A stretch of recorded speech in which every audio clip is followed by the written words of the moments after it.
Hello, hello, hello, hi, hi, hi. I'm hyping myself up. I'm hyping because we were both tired. You could see us like like backstage. We missed each other so much, but we were backstage like Yeah. hi, charging up for this live stream. Hello, everyone. Welcome to Polyglots Talk. My name is Ray. I will be the host for today. I am the founder of Gladly Global. I am a polyglot and a language coach, and I speak roughly 7 languages. And um, I'm in Sweden. I'm living in Sweden right now and pursuing a very multifaceted international global citizen kind of lifestyle. And yeah, you know the drill. And today I have a very special guest with me, the polyglot frogs, or Hello, hello, hello. Bronte. Please introduce yourself. Yes, so my name is Bronte. I am also a language coach. And I live in New York. And what else? Languages. I'm currently at 8, but they're all at very different stages of fluency or whatnot. But yeah, equally Which one obsessed was with your eighth? languages. Um, Tutneys. What? Yeah. Yeah. What is so this language? Tell So us through about it. TikTok, I Mm. learned that there was Black American Sign Language and there's Tutnese. So Tutnese is a language of people who were formerly slaves, and Okay. it's like English adjacent. Okay. And I was like, well, I have to add this to my list. This was not the plan, but we're gonna do it. Okay. For what region? So like an American region. Yeah, in America, yeah. Okay. All right. I mean, essentially what you're telling me is that it's basically your Jamaican except Yes, an American one, right? yes, absolutely. I never thought about it that way until right That's now, but like, basically what it is. For yes. everyone's information, actually, the oof, sorry about that motorcycle. I don't know if you could hear it or not. But so in the second or third issue of the Polyglot magazine, I think it was the second, we went into this whole rant about how Jamaican is a language, and because yeah, it is a rock that I will die on. I will die on that rock. It will be me. And if there's no one else, I will be on the rock. And if you're interested, so Jamaican was invented as a secret language for slaves to communicate amongst each other, to plan rebellions and whatnot in order to secure freedom. And so it was very purposely integrated in English and other syntax and other words from Mhm. African languages. It's not just like, oh, they couldn't speak English properly, which is still the predominant like thought about Jamaican and Paso, Yeah. is that like, oh, just Jamaicans couldn't speak English properly and now they're trying to call it a language. And it's like, no. And now I'm finding out that there's an American one that is so cool. I would love to learn more Yeah. about it. I'll share some links and things with you. But yeah, once Please I do. discovered it, I was like, okay, where do I learn it? And they're like, we don't teach it online. I'm like, okay, where's the resources? Because now it feels like a secret club and I need to be in. I was like, I qualify. Let me in. I love that. That's actually so exciting. Wow. Yeah. Okay. So today we're talking about consistency and building a consistent study routine. So now you have two language coaches, both speaking over 3 languages, full blown polyglots here. And so you have the opportunity to ask as many questions as you want in the chat. That's right, I didn't say comments, I said chat. So I have this problem where I Same. always say comments. And the other day I posted an Instagram photo and was like, drop a W in the chat, and I'm like, that's a comment section, like again. You gotta adjust per platform. I get it. Yes, so you have this opportunity. Anyone who's here, please do leave questions for Bronte. We have her today as our special resource, right? I'm so excited to have her here. I was invited to Bronte's platform with Anna some time ago. It feels forever ago now, maybe Yeah. like 2 years ago, sort of, Yeah. right? I think so. And we haven't done another collab since then, which is really surprising. We should fix that. Anyway, I'm really We glad to should. have you here today. Yeah. So, let's see. So while people are busy typing questions down below, let's start with you telling us all your languages and then how you stay consistent, Bronte. Okay. Yeah.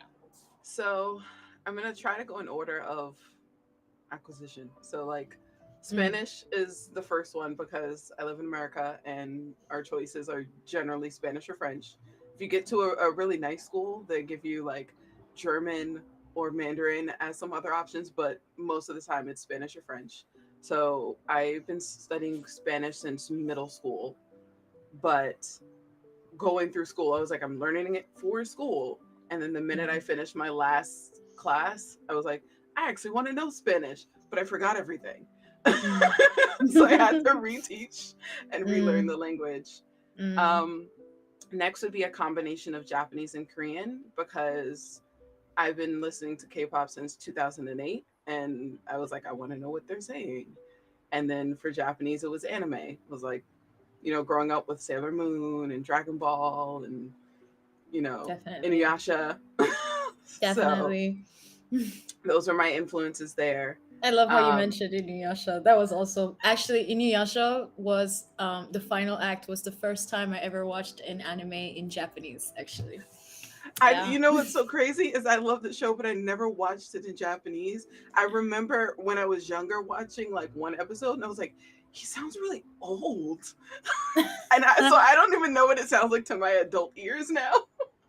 Actually, so maybe this makes me feel like you haven't seen the final act, which is the second No, season. You need yeah, to because the second season is better. You get to see their kids, you get to see Sesshomaru's ending. You I need to see. know, But anyway, like what happened is that I watched fully Inuyasha in English as well, and yeah, then I needed to know what happened next. Like, did they finally kill Naraku? I needed to know. So yes, I watched the second series and it was only available in Japanese at the time. So oh, I was forced to watch it. I was still in my English supremacy bullshits. I think I was young. I was like 12 years old or something. I was like, what is my English? And I watched it. I was like, oh my God, it's actually kind of cool. Maybe I want to know what they're saying. Maybe I should, maybe I should study Japanese. yep, that's usually it. You find some Yeah, sort of media, and you're like, I kind of want to know what they're saying. Okay, yeah, I guess I'm exactly. gonna learn a language now and Yeah, figure it out. exactly. Okay, Absolutely. continue. So, Sorry to we interrupt you. no, I think that was great. So we have Spanish, Korean, Japanese, and then the next one would be French. So Mhm, that was the first language that I did without any resources or like really just winging it.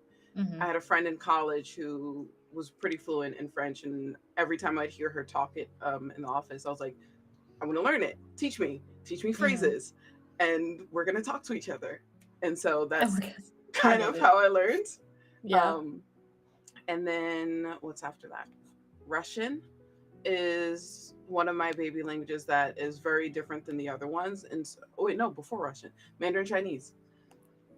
Took that for 1 year in high school, and then for the rest of it, self study. Um, really good at reading and writing. I'm afraid to talk, but I'm getting over it because I'm using the strategies that I tell my people, Yeah. for Mhm. building confidence. But I had a moment when I was first learning where I was like, I had a friend who was from China and was like, I'm going to talk to her. And I Mhm. think I shared this in the chat of one of your lives where I was trying to say, like, do you have a cat? And I ended up saying, do you have fur? And she was my friend at that point, so it was less embarrassing, but it was still just Yeah. like, oh man, I gotta work on tones. Yeah. I'm still like making all the mistakes with tones. I have like a awkward conversation at least once a week based on tones. Yeah.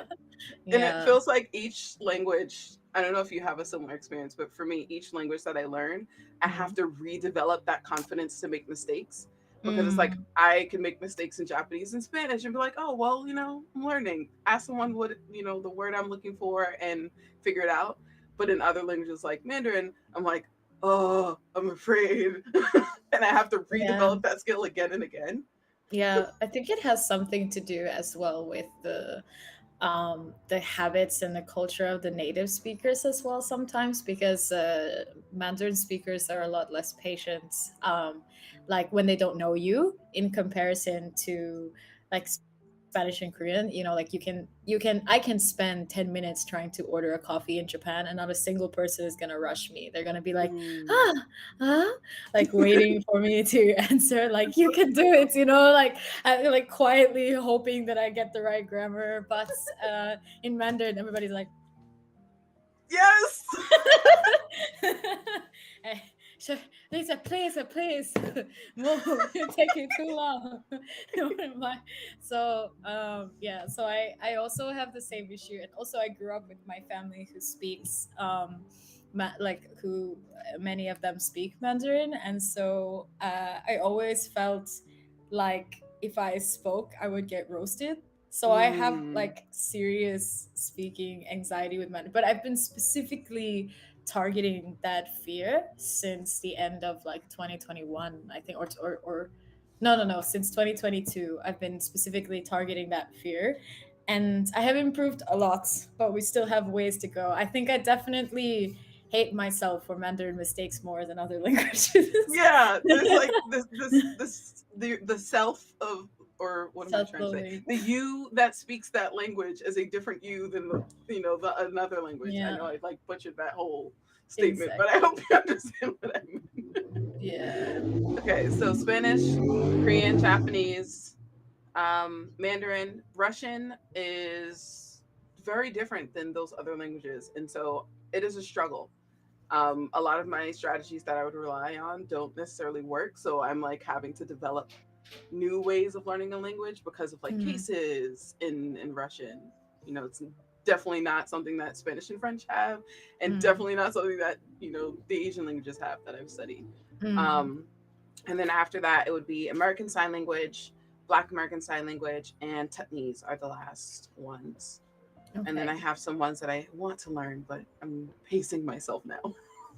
Sounds amazing. Thank you for that extended introduction. How excited. I'm glad to have it live here on Gladly Global. We're trying to invite more influencers, more polyglot. That was the original idea of this, by the way. And then the problem is that Anna and I are shy. I don't seem very shy, but I'm like a fake extrovert. I get excited when I'm around people. I'm extroverted around people who are shy, and if that makes sense. So Anna and I were like, yeah, we should do this so that we can collab more, and then we just consistently did polyglot talks amongst ourselves. And so we had like two guests who were like, this is, even though we've been doing this for like 2 years. um But it's so good practice. exactly. So I'm really glad to have you here, Bronte. We have a few questions in chat now that we can go to. So let's start with the. How far do I need to go back? Let's see. First, I'm going to read aloud that Hayoni, which is Bryony, said that Bronte's hair is stunning, and the colors. We just need to acknowledge it on stream. It is absolutely fantastic. If you're not like looking at the stream and you're listening to this in the background in the future sometime, you should just know you should take a pause and come and admire Bronte's hair. Next, let's see. Oh, yes. So Bryony said, I'm cutting down the languages I learn at the moment from 5 to 4. But what would you recommend with juggling learning multiple Mm. languages at a time? Thank you. One of my favorite questions because I have so many ideas. Ooh. Um, so the first thing that I recommend, and or yeah, recommend, and it's usually something that works better when you have a language that is closer to intermediate, is what I lovingly call laddering languages. So essentially using one language to help you learn another. Mm-hmm. That's how I balance all of the languages and give them their time without feeling guilty about not studying or losing progress. So for example, my ladder starts with English at the bottom, and then I have actually two different sections. I have my like Asian language section, and then I have other. So Other. yeah, because it's a mixture. Mm-hmm. So I use English to help me with my Japanese. I use Japanese to help me learn Korean, and I use Korean to help me learn Mandarin Chinese. So, for example, I love the app Lingodeer, and I use that app in Korean to learn the Mandarin, lessons. And Mm-hmm. so it's not using English at all. It's using those two languages. So it's keeping me exposed to Korean and also making me or reminding me of words that I might not know, which I then look up in Japanese, not English. And so I'm constantly using other languages other than my native language on that, that ladder. And then on the other side, I have Spanish that helps me with my French, and French that helps me with my Russian. So it's not like 100% of the time, like everything I do is following that rule. But as much as possible, like if I have to look up things in a dictionary or Google something for that language, I try to do it in the language below on that ladder to help with like. It's like I'm like I have screws turning for a printable of some sort, like where you can like there's a ladder and you like put some languages on different rings. Like Yeah. got like an idea now. Oh, That's I really love that. interesting. Language lettering is a classic tool for studying multiple languages at the same time, but it's really interesting how Bronte adds an extra layer to that by kind of defining which ones assist which ones, so that you have like an even how to say, like maintenance infrastructure as well. So that's really nice. I also ladder, but I definitely have not like fully decided which languages I use for what. There are certain natural pairings, like Japanese and Korean are Yep. so naturally help each other. And I would say that when I'm speaking as well, I can actually depend on Korean quite often to give me an answer for the Chinese. Um, because if you can learn the equivalents like Hanja to Hanzi pronunciation patterns, then you will be able to have like some hints if you can't Yeah. remember. So I like that. Recently, we started to create a resource library amongst the membership, the Gladly Global members and accountability group. And in that, Sam, who's also in the chat down there, she started adding a lot of resources that she uses from Japanese to study other languages like Russian and such. And I was very inspired by that as well. It was really nice to see that. So yeah, lettering is a great one. Yeah. Another And one. then once you like walk into the world of laddering, like similar to the resources you said were shared in the membership, there's so Mhm. many things out there. Like I found podcasts on Spotify that are Japanese and Korean. And so it's Mm. having my brain ping pong and like learn to switch, Mm. Mm. because sometimes I find myself going, I know what you said, but I don't really know what language it was said in. Like I can't for a second I can't tell if it was Japanese or Korean, but I get it. Yeah, that is really, this is one of the things that I love about having conversations with other polyglots and also publicizing it, is also kind of like trying to get these new language learners to also have a prettier view of what it is to be a polyglot, like how your brain is working and how having more than one language just looks in reality. And that is a big part of it. Like you're understanding, but you're just understanding. It's like you're Yeah. not even processing what's happening. That happens to me so often. And or if I'm doing something in Swedish, I must first speak, like I would say I'm like writing something in Swedish or reading something in Swedish, and someone asks me a question in English or Mandarin, and because my partner speaks English and Mandarin, so somebody asks me Mm-hmm. something, and then I will go to reply. I need to reply in Swedish first because my brain is in Swedish It's mode. there. I understood what was said outside of my Swedish mode. I understood it, but my brain is still in Swedish mode. So it just takes it in and replies with Swedish. And then I will translate the Swedish sentence for the person. But I need to, I can't skip the step. Yeah, it's like each Right? language has a switch in our brain, and it's like, wait, I didn't turn off the Swedish button yet. I gotta turn it off so I can. Yeah. Exactly. So, okay, so let's come back to these learning multiple languages. We can swing back because I think the questions will actually all connect to each other.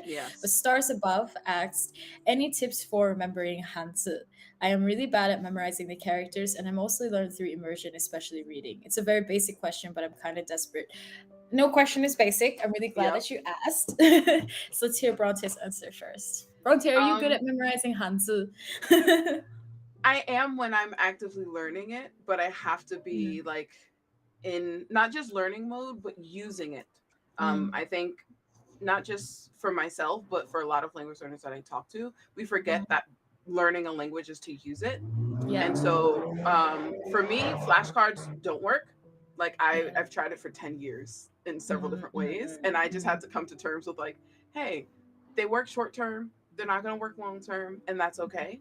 So for me, I get a lot of exposure. I do like, intensive versus extensive. So, lots of exposure once of reading and seeing Hansa, and then really focusing on one text at a time and going through it Mhm, and combing through it several times. mhm, And it really helps to have things at your level, or like that comprehensible input level just above where it's challenging. But that's mm. my strategy, is like reading the things that I already want to read or close enough Right, to it, right. because that's going to expose me to the words that I do want to know, because it's things that I'm interested in. Mm. Personally, I do use flashcards. I use Anki, but what I tend to do is when I go through the characters. So first, my Anki is never like a deck of words that I'm just supposed to memorize. So even if, for example, when you study, often they give you like the flashcards or the vocabulary list that goes with a textbook. I don't Mm-hmm. tend to like to work with word banks that much because I'm not great at just memorizing raw information. So instead, what goes into my Anki, my flashcards, is only specifically words that come out to me when I am going through something. So at the extensive level, it's I'm reading articles or I'm watching TV or I'm doing something. So there's always layers of meeting these words. So if you think about how you learn your native language as well, it's like that. You watch the news with your parents or you watch a TV show. If you ever read kids' books, you realize that on purpose, adults will put in quite ridiculous vocabulary that you're not really using that often in your life.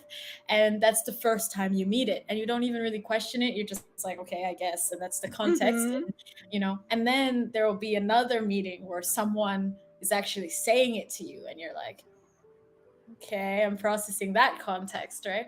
So you want to recreate this idea of layering context. For Hansa specifically, writing, the action of writing is super important. Yes. And when I was in Mandarin class in Japan, I didn't like it very much because I felt the teacher wasn't really teaching. Like all we were doing was reading dialogues and copying the dialogues and saying over the dialogues, and I didn't love it. But there was one thing that later I realized was actually quite powerful. So for homework, she used to just send us home to rewrite the dialogues. And I hated the idea. I'm like, what a boring thing to do. But let me tell you But something. I Like writing down the dialogues just as homework every night and going home and having to write it, actually I learned a lot of characters really naturally through doing this process, and I realized that there is some level of practice and repetition that is not sexy but is just necessary to do. And as an ADHD brain, and as I personally would like, I shy away from those type of methods, but when it comes to Hansa, that's like a big thing. So there's two things I will do. I will try to rewrite things. So if it's not like a whole dialogue, I will like rewrite a lot of sentences. So I will rewrite the example sentence and I will try to write my own sentences. And I'm always pushing myself not only to copy, but to try and recall. And the second thing is like when I'm going through my Anki, when I'm going through my flashcards, anytime something is kind of difficult for me to remember, I will also take the extra step of writing it and like rewriting it over and over and breaking mm-hmm. down the characters on my own. So this is kind of like my trick. I think it's really like just having a notebook or a piece of paper to rewrite stuff as you study and just keep scribbling them down, try to write them fast and to process them. Don't think about it too much. Don't like try to force your brain to remember, but just continuously working with the material and writing them and writing them and moving them and writing them and seeing them and writing A them. 1000%. I have like a special notebook that's my like Mm, throwaway notebook, which is essentially like I'm not trying to make the notes pretty. I'm not trying to, stay organized. It's just for writing those things down and repeating them. Because yeah, I learned that as well. Rewriting like dialogues or sentences. Absolutely. Mm, exactly. I completely agree with you. Let's see. I love how everyone is like, yes, that's an amazing printable idea. Okay, it's gonna be done. I will talk to I'll talk to Bronte about it later. Maybe we can collab on it somehow. Yes. Yes, definitely. It will be done. um Marco also said fake extrovert sounds like a cool term. Yeah, I think I guess what I really am is I'm an ambivert of some sort. I'm the kind of person who stays inside all the time until I don't. And then when I don't, I'm a very excellent extrovert for like a few hours and then I burn out and go back into my crib. So Hmm. that's it. I think but the reason why you still consider that an introvert is because I think the whole extrovert and introvert conversation is based on how you recharge. So if you Yeah. recharge by yourself, then you're an introvert. If you recharge outside, then you're an extrovert. And I definitely recharge inside. Yeah. I tend to call myself an outgoing introvert, which Mm, confuses people because even mm. just the other day, I had a conversation with someone telling them I was an introvert. They're like, I don't see it. I'm like, yeah, because I'm outgoing, but I also Yeah, it's need true. a lot of solo It's time. true. It's true. It's like, am I an extrovert or do I just have ADHD and I can't shut up? I'm not sure which one it is. You're just talking about my love topic, and I will talk about it for hours, and then I'll need 35 business days to recover. Exactly, exactly. Stars Above says, thanks for the answers, of course, dear. Of No course, we would problem. love to help anytime. So let's see. Um, what else we got here? Du-du-du. Hmm. Any tips on staying consistent on low energy days? This is my jam. Please serve um, us. so one of the things that I teach my people and like share with them is managing your energy. That so I have like a whole cycle that I teach that I think we talked about when we collabed before. Mm. So getting clarity in your language studies, launching or planning your language studies, launching that, and then refining it. And that's like the whole cycle of consistency. And so in the launch phase, that's where managing your energy happens. So I think of not just being aware of the strategies and things that you're doing that take away from your energy. So like as an introvert, I know that if I want to improve my speaking, that means a lot of peopling, and that means that my energy is going to drain faster. So Mm. what can I do? I can manage how often I'm doing my speaking practice, but also I can do some things that replenish my energy. And so for me, that's my hobbies. That's reading and that's playing video games. And so how can I use those two things, for example, to still maintain progress or even grow my skills, but without the pressure of losing energy? And so a lot of it is me changing the language of the video games that I'm playing, or finding short stories, or even comics to read. And so that's, I think that's what I would recommend, is like not just focusing on what are the things that drain your energy, but what are some things that you can do language related that replenish your energy. And you can give yourself that grace of doing those things because you're still interacting with the language in some way, and you don't need to feel guilty about that. Yes, exactly. I love this. So essentially, I mean, if I was to translate like Bronte's coaching words into my coaching words, like it's essentially the same thing. But like in my coaching practice, I call this creating an energy menu. And so we have what I do instead is that we write down a whole list. Well, first I force you to write down everything you do in a day and what energized you and what took energy away from you. Yeah. And then we look at that, or kind of just pushing you to be a bit more mindful about what is actually happening before you start to feel like you don't want to do anything.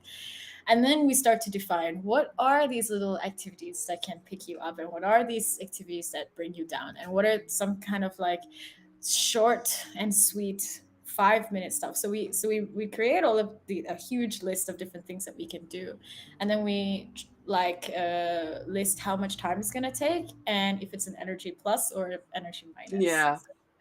And then you have like a little menu, and what I like to do is I have both like a big database on Notion, but I also have just like a little card, like a little baby menu that you have on your table, so that when you feel really discouraged, you can just pick it up and be like, okay, choose one, ding, and then do it. Something cute, like, okay, I'm gonna go talk to my plant for 5 minutes. And then something about also doing something really ridiculous or like just against the natural flow of decline of energy kind of Mm-hmm. breaks that whole cycle of decline, and then you will be like, "Ah, I guess I could do a little bit more, I guess I could do something else." um Mm-hmm. yes, so I Yeah. would definitely, I mean, having options in general, just so that it's not like every time you feel tired you feel like you must climb a mountain. And so that there's, you have set ways of being able to maintain your consistency. Absolutely. I love how we do the same thing but have different names. Yours is a menu, mine is a bucket. Exactly.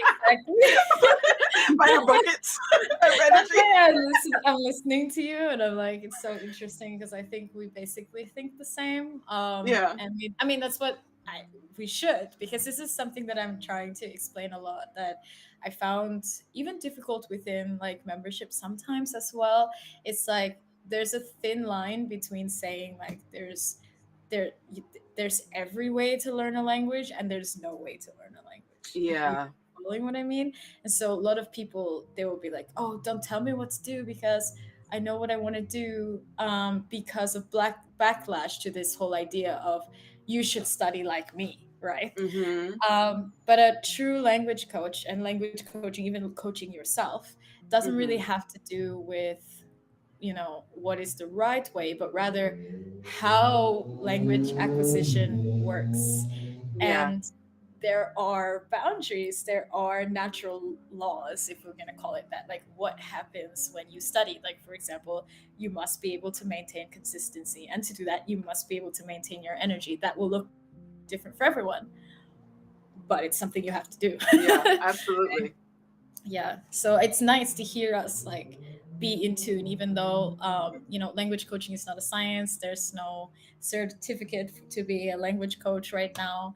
Mm-hmm. um, Maybe we should make one. Yeah, maybe we should. I love that. Sorry, you guys. This is what happens when minds collide. Yep. Lots of ideas coming up. Yes.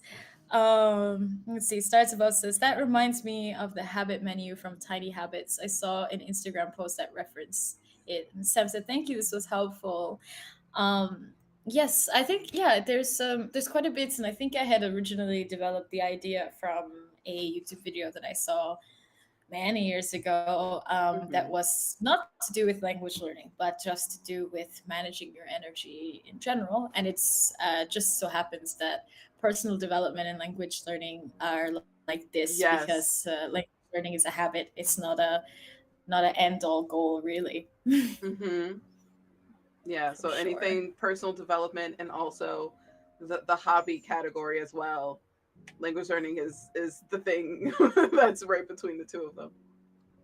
Yes, exactly. So let me ask you, what do you feel is the most important aspect of creating a study plan, or like creating a plan that someone will stick to when, like what, when we embark on this process, for either for someone else or for yourself? What's the core of it?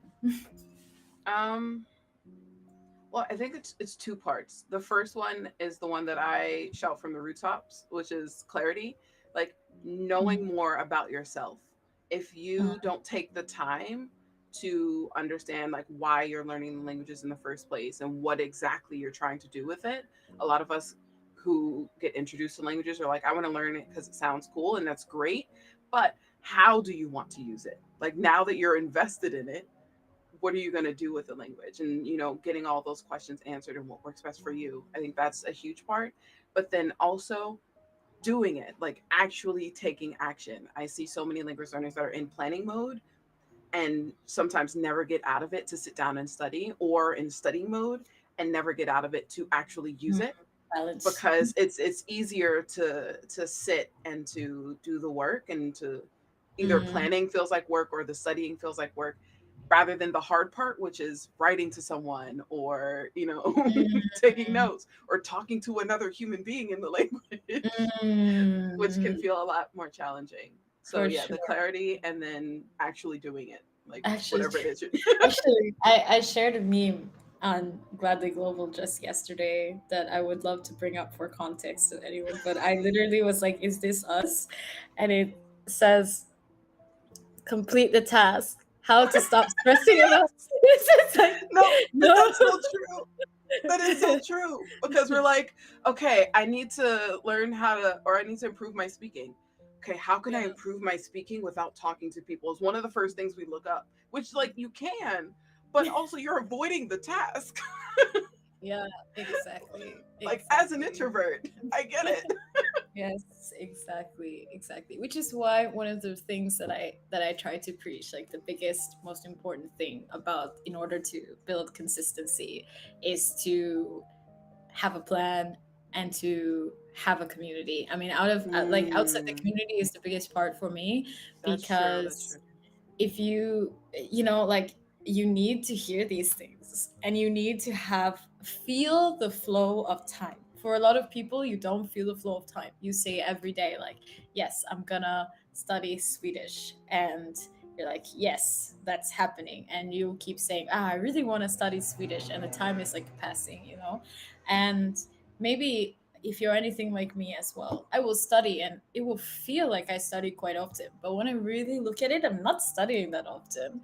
Mm-hmm. Um, because it just, I don't know, like some consistency feels like, because some can say time just passed. Like I will miss 2 or 3 days and not even realize that I missed 2 or 3 days. So really having like checkpoints to look in and have something very specific to check. So for my students, I'm like, okay, because I notice this a lot of students will start and they'll be like, my goal is to improve my comfort in speaking. Okay, and I'm like, great, that's a great goal. How are you going to measure that? And they're like, Yes. um I don't know. And then I go, are you sure? You should think about it. And they're like, okay, finding something to measure that sounds stressful.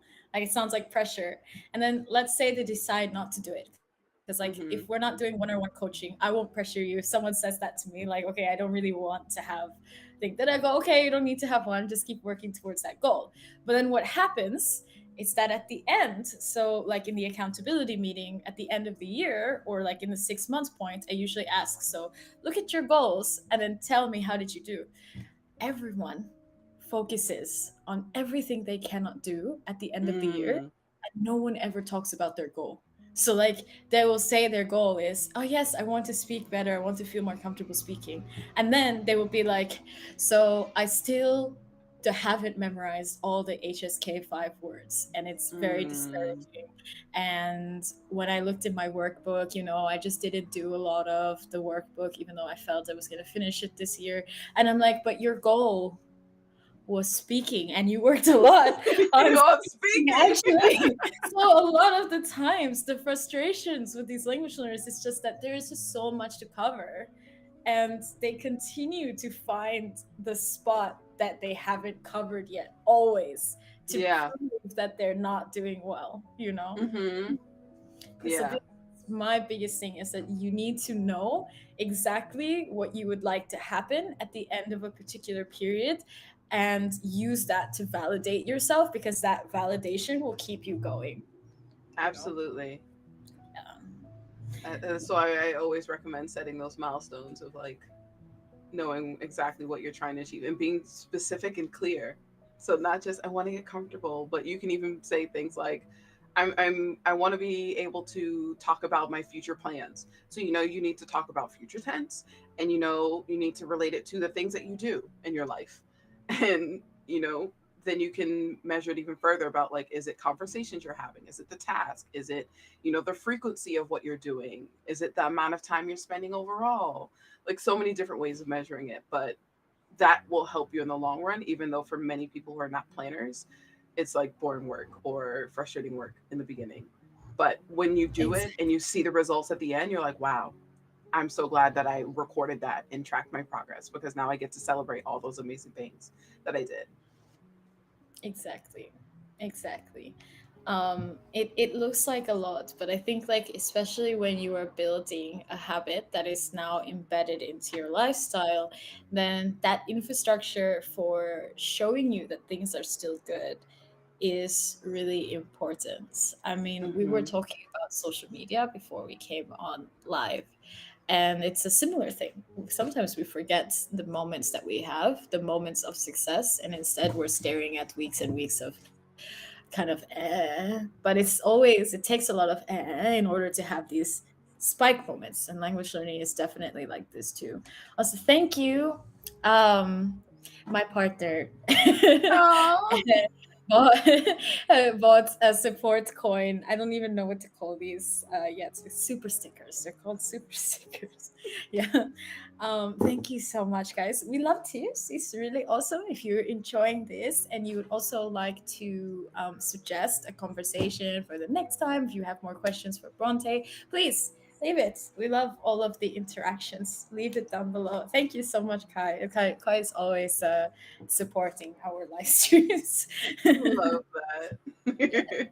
So, okay, so we have answered all of the questions.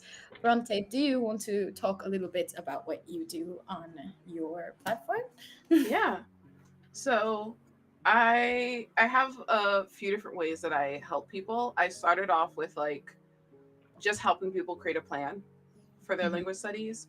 And then I developed a full program that walks through like all of consistency. So that whole cycle that I shared, walking people through getting clarity, creating that plan that works for them, launching, and then refining.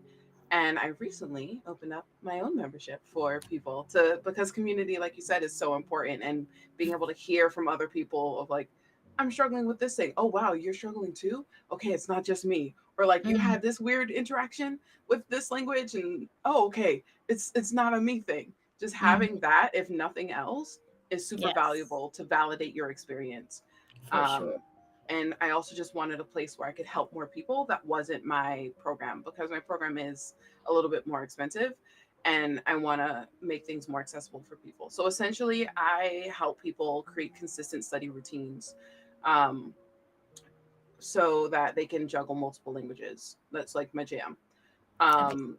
Um, and so being able to go from someone who has experienced burnout, over and over again because you've maybe binge studied because someone on the internet said study for 16 hours every single day, to feeling really confident about the choices that you're making in your language studies and seeing progress. That's sort of the transformation that I help people achieve.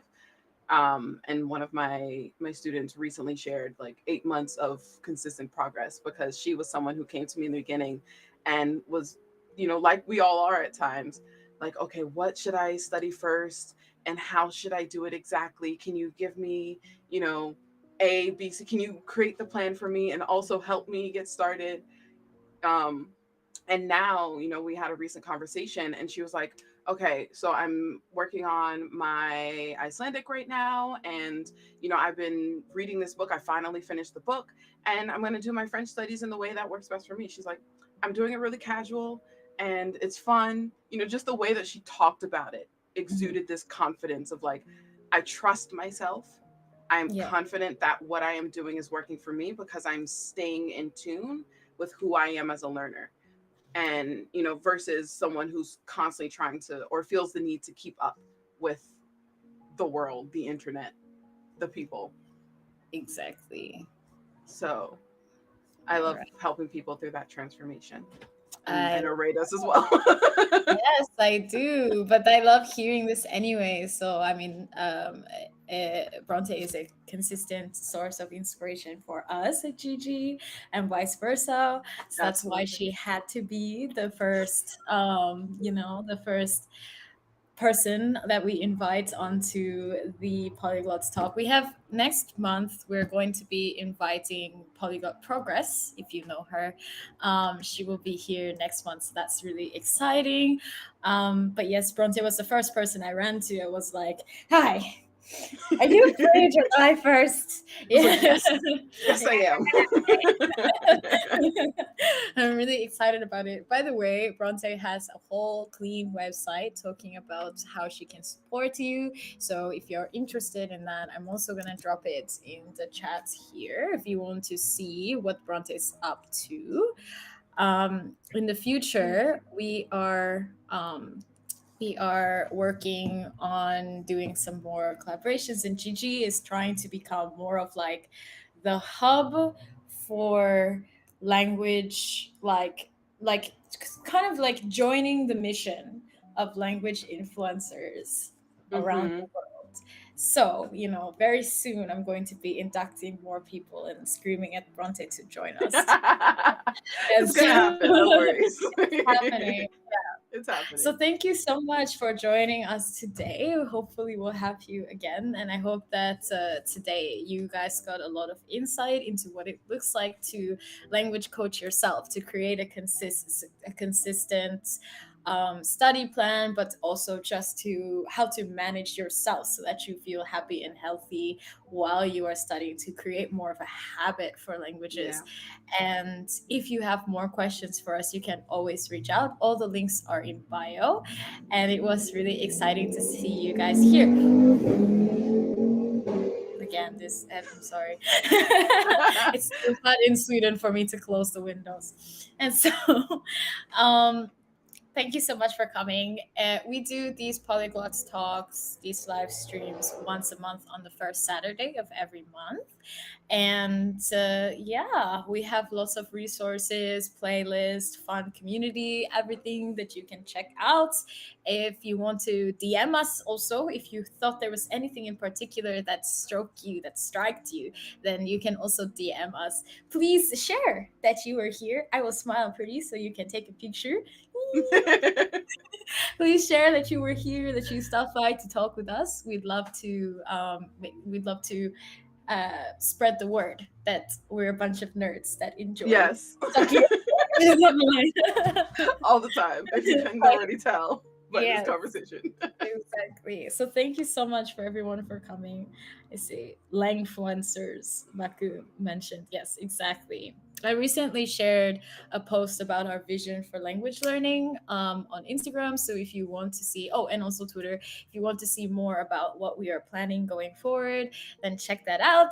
Otherwise, thank you so much for stopping by and asking your questions. I can't wait to see you guys next time. And thank you so much, Bronte, for saying yes so quickly and for showing up here today. Always. You say the word, I am there. All right. Anna, take us out. She's behind us.